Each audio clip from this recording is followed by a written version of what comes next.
This is Mike Malloy. He's a college student. In fact, he's attending class right now. He's an undergraduate student going for his BA degree at the University of Phoenix. But right now he's in San Francisco. Actually, he's at work. But he's also going to class, getting updates from his professors, exchanging information with his fellow classmates, and doing it all online. Computers are changing the face of education in many, many ways. Today, we'll take a look at the computer as a learning tool on this edition of the Computer Chronicles.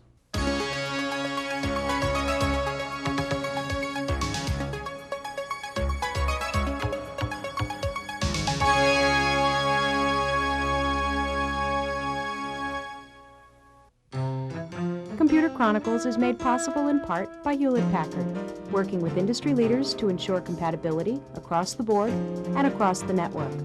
HP PCs, you're looking at partnership in a whole new light. Additional funding provided by the SPA, presenters of the annual Excellence in Software Awards.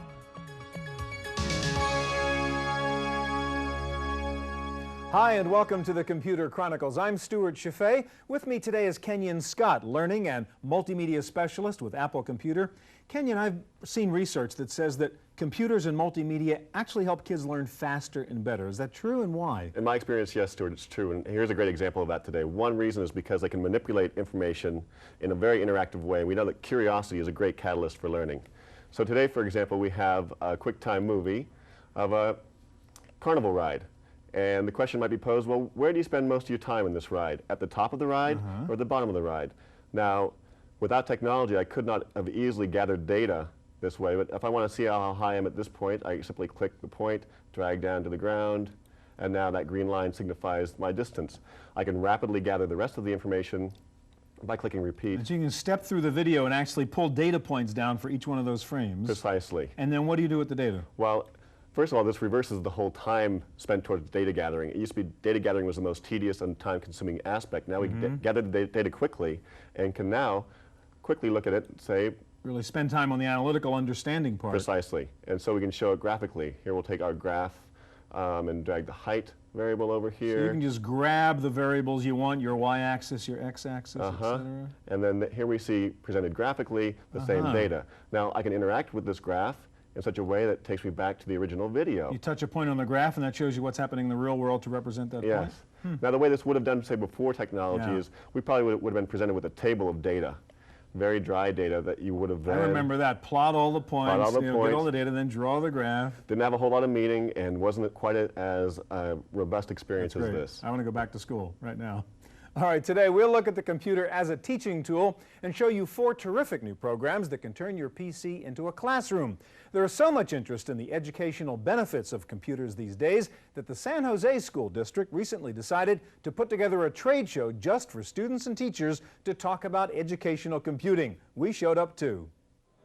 Anyone who attended the Electronic Learning Fair in San Jose, California, expecting to face the usual trade show hard sell, was in for a surprise. Instead of pushy salespeople and unruly crowds, the aisles were filled with excited children and parents struggling to keep up with them. The Learning Fair was presented by the San Jose Mercury News and featured 12 model classrooms divided by age group from preschool to high school. Keeping an eye on the classrooms were Learning Fair Elves, a group of students helping parents and kids with computer problems. And in fact, one group of visitors did have problems. Some adults ask. It's more adults than children, because the children can figure out themselves, and it's when the adults ask how to use the software. The exhibit stands looked like extensions of the classrooms where kids could linger and learn. Vroom books demonstrated Stratowakius, the counting concert, in which animated musical instruments teach counting, reading, and spelling through 3D animations and games. The program contains an instrument factory with over 1,000 combinations and a parent's guide in 4 languages. Stratowakius is available for around $30. HarperCollins Interactive showed its American Sign Language Dictionary on CD-ROM, a $70 program that teaches kids how to sign using live-action video. The dictionary accepts input in 5 written languages and offers slow-motion and detailed views of hand movements. On the hardware side, KidTech introduced a kid-sized input device called My First Keyboard for $119. KidTech claims that even 18-month-old babies will be able to use the keyboard, which features big, colorful keys arranged alphabetically. One of the most unusual items on display was the Virtual Home Museum from Paragraph International, a Russian software developer. The Virtual Home Museum contains authoring tools for building and moving through rooms or other 3D worlds, which can be decorated with patterns or moving images. The CD-ROM program includes digital artwork to hang on the walls of your house, as well as animation and sound. Kids had different reasons for coming to the fair, but in many cases, the motivation was the same. Because it's more of a hands-on kind of thing where they can go through and play with it themselves and really get a feel for stuff that they can do. For the Computer Chronicles, I'm Giles Bateman.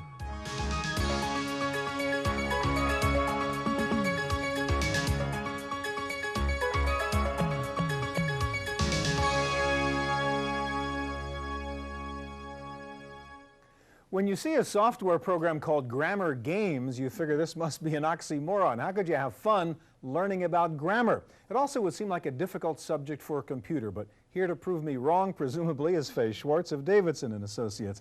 How do I learn grammar using the computer in this software, Faye? Well, we hope that you learn it well, and we do hope that you have fun using it. In fact, that's one of the major things we think we can provide is fun and motivation for a topic that has been kind of tedious and kind of neglected, frankly. So you've got 4 different games in here. Let's go through them all. We do, actually. We're in the rainforest, and we start with Jungle Gizmo. Jungle Gizmo is an activity that focuses on plurals and possessives, which is a real problem spot for some people. The student has to enter plurals and possessives. What's the plural of avocado? Well, I think it's avocados. Sort of like potato and potatoes. And I think I spelled it right. I did. Now, all right. Since this is a demo, we're going to use the magic key. We're going to cheat, go ahead to the big finish. So if I were really doing it, this would be sort of my reward. I get to see this little after 20 game. After 20 correct answers. Okay. Right. So let's go to the next lesson. Okay, let's look at falling fruit, which is our punctuation activity. Before we go, we see that we get a scoreboard after every activity. Since I'm a continuing student, it's monitoring me, it's keeping track of me. I had a diagnostic test, told me what to study. I also have an opportunity here to go to the grammar guide, which is a huge grammar reference behind the scenes in the program. You can go to it anytime, find out what you're missing. In this program, in this activity, we have to find the correct punctuation for the end of this sentence. So I'm looking for a period there. We're looking for a period. So I've got to get this little toucan to catch a period coming down. We've started the magic fruit falling. There's a period. Oh, but another period. I want to see what happens. Oh, there. There's a period coming. When he, All right. he ate the right one. He spit it into the sentence, and we're on our way. Okay. So what's the third game we can play? The third game we can play is Hidden Wonders. And what do you learn here? Hidden Wonders is probably our most challenging activity. This consists of passages, stories, adventure stories about the rainforest, and we have to edit them to make them correct. One of the goals of my journey has yet to be fulfilled, I would say, teach. You're quite good at this, actually. Live. Oh, live, yes. This is really good. Only one anaconda, so a lot of subject-verb agreement here. He tells me there are, let's fix one more, and then we'll see the Hidden Wonders. And then again, we get some sort of reward for doing that? We get flowers blooming, we get birds flying, we get leopards and tigers and all sorts of things. There's a blue frog in here that we didn't see this time. All right, so let's go to Rainforest Rescue. This is really a neat game in which, again, you learn grammar, but you really solve a problem at the same time. Absolutely. Here we have a rainforest in distress. Okay, I know you've got to think about these questions, so I'll explain it. You take the test here. All right. What you're trying to do here is decide whether these are full sentences or sentence fragments. Exactly. And take a look at them and carefully decide. And if you get enough right, you get enough fuel in your helicopter, and you can go in and rescue that rainforest. We see a bulldozers mowing down those trees, and there's a fire starting somewhere, and there's an animal in distress. That's right. And you've got to keep on. Okay, you've got enough right answers. We have enough. Oh, see if we can catch our bulldozer before it goes off the screen. You know, I think we missed it. We got a little animal over there, a little red guy. Can we save him? We've got to save the animal, get him into the safe area. Oh, and he squeals with delight when we pick him up. All right, we put him in the safe area. Here comes another bulldozer. We're going to get him this time. Okay. We're going to take him to the bulldozer graveyard where he will cause no more trouble. That's really nicely done. What age group would this be for, Faye? This is for anybody from age 10 on up. So adults could have fun with this program. A lot of depth in it. Thank you very much. Thank you. All right, so when you think about computers and teaching, well, mathematics seems a natural. After all, that's what computers do. But can you make teaching math fun and interesting? Well, we found one program that does. It's called Tangible Math, and the woman who helped design it is Dr. Chita Duval. Hi, Chita. Stuart. Yes. Okay, now Tangible Math, in fact, is a collection of different math programs, isn't it? There are 6 programs in the series, and this one I have up on the screen is called the Probability Constructor. The idea is to make math tangible, to have objects to play with, manipulate, collect information, analyze it, and understand otherwise abstract Get symbols. away from the abstractions and the formulas and relate it to the real world. Exactly. All right, show me how you do that with this one. Okay, the constructor has 6 possible models. We'll choose the coin. And what I've done here is open a table showing frequency and so forth. And here you can see the probability that 1 out of 2 is your chance of getting a head or a tail.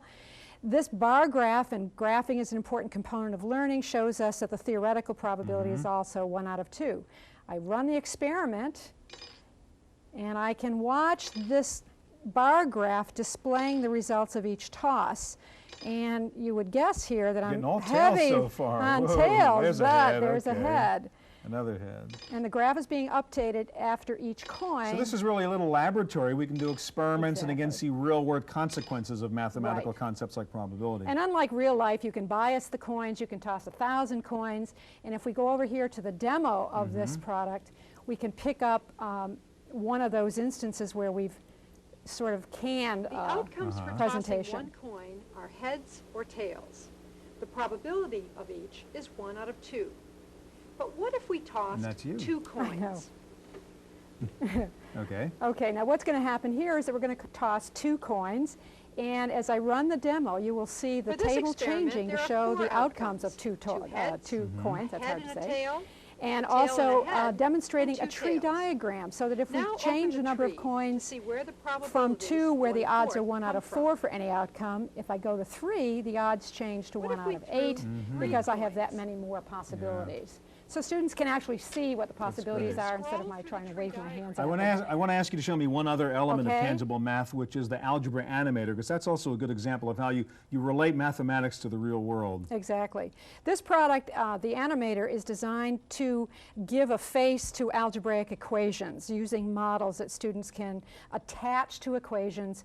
Variables in the equation define how an object will move, and in algebra, so instead of just dealing with equations and abstractions and even word problems, you can actually create the problems here in the computer. So you can work from the model to the equation to understand it, or you can work from the equation to see how the model behaves given those definitions. So like in math, we have the problem that one train is coming from north to south, and one is south to north, one's going 50 miles an hour, and one's going 60 miles an hour. When are they going to meet? Exactly. Okay? But here I can actually do it. Here you can do it. With butterflies. In this case, you'll see butterflies. Each of them is attached to an equation, and what we're going to do is send them on their way, and as they move, we can begin to develop an understanding of what these variables mean.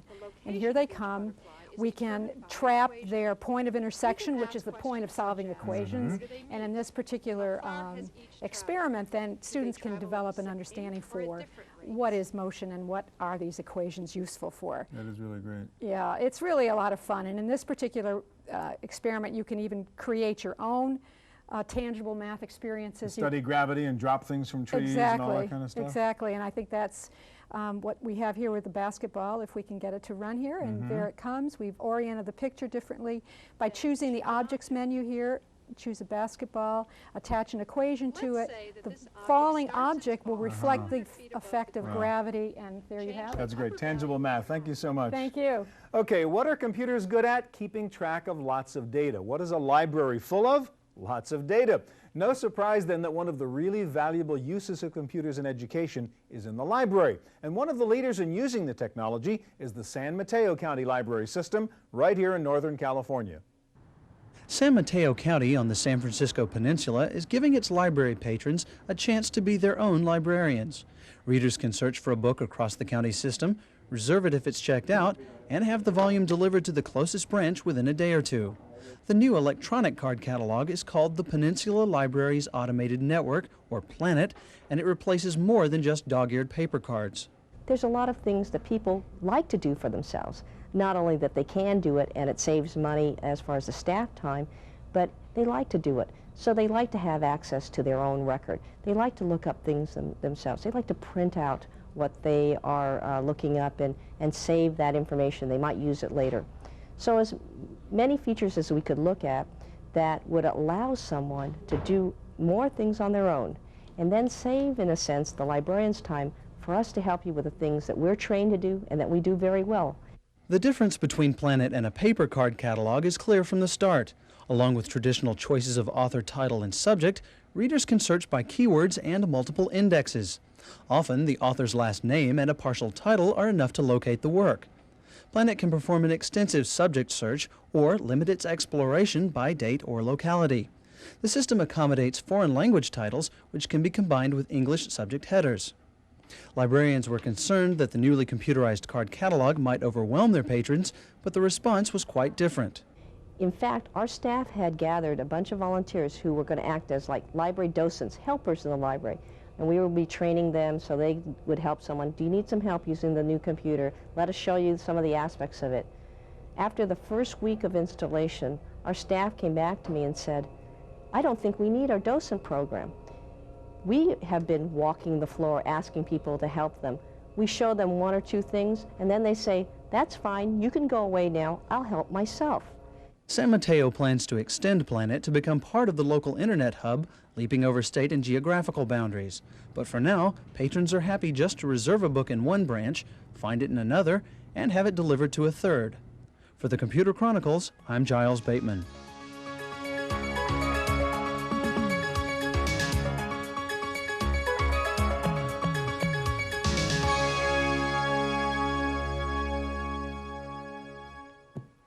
So you've spent your time at the library, you've studied hard at school, now it's time to apply for college, and that means taking the dreaded SAT. If there was ever a good job for a computer, SAT preparation is it. Here to show us inside the SAT is Carrie Hoyt of the Princeton Review.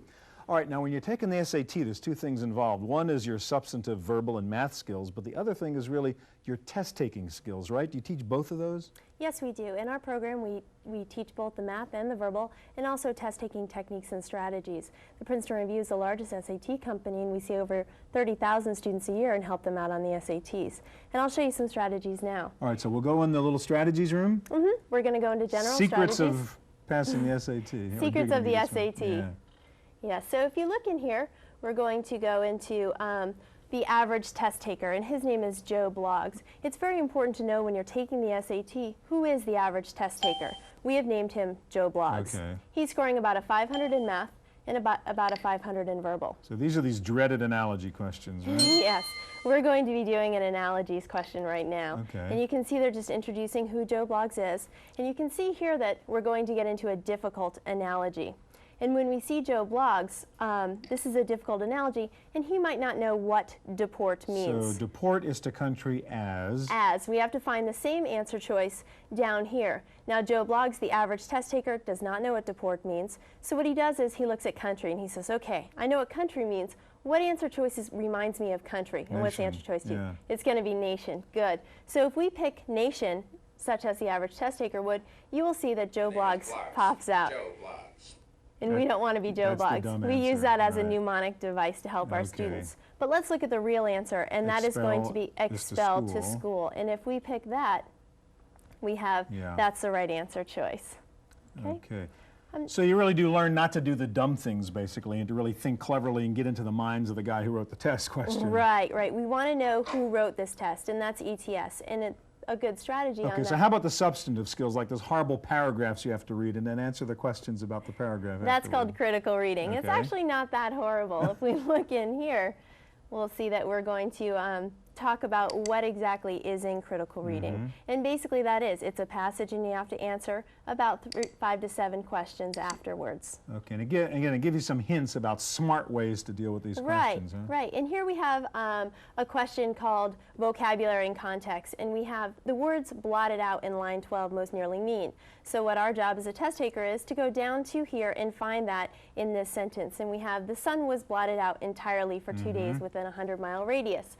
What do you think blotted out would mean? I would say obscured, C. Obscured, C. So if we pick that, You're All right, absolutely I got right. in. You're going to get into the best college. All right, now speaking of which, you have this counselor section in here in which I can get a sense of what scores do I really need, what my goal should be on the SAT, depending on where I want to go, right? Exactly. If we go into the guidance counselor's room, you're going to see here that there's a lot more than just SAT test-taking strengths and test-taking techniques and strategies. We have the counselor here. He might need some counseling himself. If we go into you versus the world, you're going to see that this is the averages of the SAT of the schools. Okay, so these are the typical scores, or the mean or median. Right, median these are scores? averages. Okay. So you could be a little bit below, you could be a little bit behind. Now I've put our scores in as a 480 in verbal and a 540 in math. All right, so suppose I wanted to go to Arizona State University, for Arizona example. State University. That's it. These are the average scores, so we could probably get into I'd get in with Arizona those State numbers because that's higher than their average. But suppose I want to go to Barnard, for example. Okay. They take men these days? I don't know. Let's say I want to go to Barnard. We're going to have to work a little bit harder to get in there. So yeah. we are going to have to work on our SAT great. scores, but there's also, they're looking at the GPA and your extracurricular activities, other things. These are the averages, but we are going to have to work a little bit on our program for that. Okay, that's great. Inside the SAT. Thank you, Carrie. Thank you. Okay. Now, computers can do more than teach the 3 R's. They can teach the fun stuff too, like art and music. One of the neatest teaching programs we found in this category was the musical world of Professor Piccolo. Jim Hannon is Vice President of Opcode International, the company that makes Professor Piccolo, and show us how this works, Jim. Well, what you see here is an interactive music town, and there are 7 different buildings, and you can enter any building and learn a lot about music. Okay, suppose I went to Symphony Hall. What would I learn in there? Well, first of all, you hear the orchestra tuning up, and there are a variety of tools on the right-hand side for you to learn even more about the symphony. You can press the range button and see the range of different instruments in the symphony. You can press the forms button, and here's the full Haydn Symphony No. 88 in CD quality audio. We press on the second theme, and you can hear that. So I can actually listen to Haydn Symphony No. 88, and the program tells me what part of it is, whether a theme is being repeated. And Correct. That's sort of theory stuff inside. That's right, and you can look in the text window down here, and that's great. explained. You could also go to the second theme and the recapitulation and hear it again, or go to the coda. So it shows you musical form. There's also a history button, which shows you the history of the symphony orchestra. There's an overview button where you can interactively go over the symphony orchestra, or the layout of the symphony orchestra, press the mouse, and hear the sound. Or if we went to the snare drum, for example, you could hear that. We can use the magnifying tool, too, to go over any instrument, press it, and now you see the instrument and hear a selection from it. So it's a great way to choose an instrument or learn more about Can we go to the rock club and see what I would learn about rock music in the program, too? Sure thing. Now, the buttons in the rock club are similar to what you just saw in the Symphony Hall. We have the same tools available to us. Now, we can play a rock piece, and most recordings multi-track, so we could play individual tracks. Here's the synthesizer track. If we wanted to find out more about the synthesizer, we could press on the synthesizer and hear a musical selection featuring this synthesizer, as well as a history of it, a picture, the controls and displays. Can you see the structure of the music in the rock just the way you do in the symphonic music? Definitely. Let's go to that. And here we have a pop song with different verses, choruses. So you hear the verse, and then you can go to the chorus section. So it's a full rock piece. And you can hear how the chorus fades out at the end. And in that music school part, in the bottom right there in your sort of town, you actually can learn music theory and It's a full interactive music theory course, 12 lessons, and I'll show you what you can see there. There are 12 lessons, and it can keep track of up to 30 students' progress. So you can learn about notation, pitch, intervals, scales. If we went to scales, you'll see the interactivity. So it really is a full introduction to music course, really. That's right. It's the equivalent of a full semester music theory course. That's great. Love it. Okay, thank you, Jim. All right, that's our look at learning on a computer. Remember, you can learn more about us online by checking out the Computers on Television forum. On CompuServe, the command is Go Chronicles. Thanks for joining us. I'm Stuart Chaffee. See you here next time on the Computer Chronicles. Computer Chronicles is made possible in part by Hewlett-Packard, developing technology that lets you manage your PC from anywhere on the network, anywhere in the world. HP PCs, you're taking a close look at remote management. Additional funding provided by the SPA, presenters of the annual Excellence in Software Awards. Video cassette copies of this program are available. Computer Chronicles also publishes a companion newsletter containing details on products demonstrated and information on program topics. To order a video cassette or a newsletter, call 1-800-800-9520 or write Computer Chronicles. Please specify program subject for tapes. All orders include a free software program for auditing software use and information on the definitive guide to keeping your organization's software legal.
Everyone called it Chicago, and now it's officially Windows 95. It's the new operating system from Microsoft. Multimedia in Windows 95 has never been easier. Through autoplay, all I have to do is take the CD-ROM that has an autoplay enabled application, put it in the CD-ROM, close it, and even a 4-year-old can now use multimedia. A preview of the new Windows and the applications that take advantage of it on the next Computer Chronicles.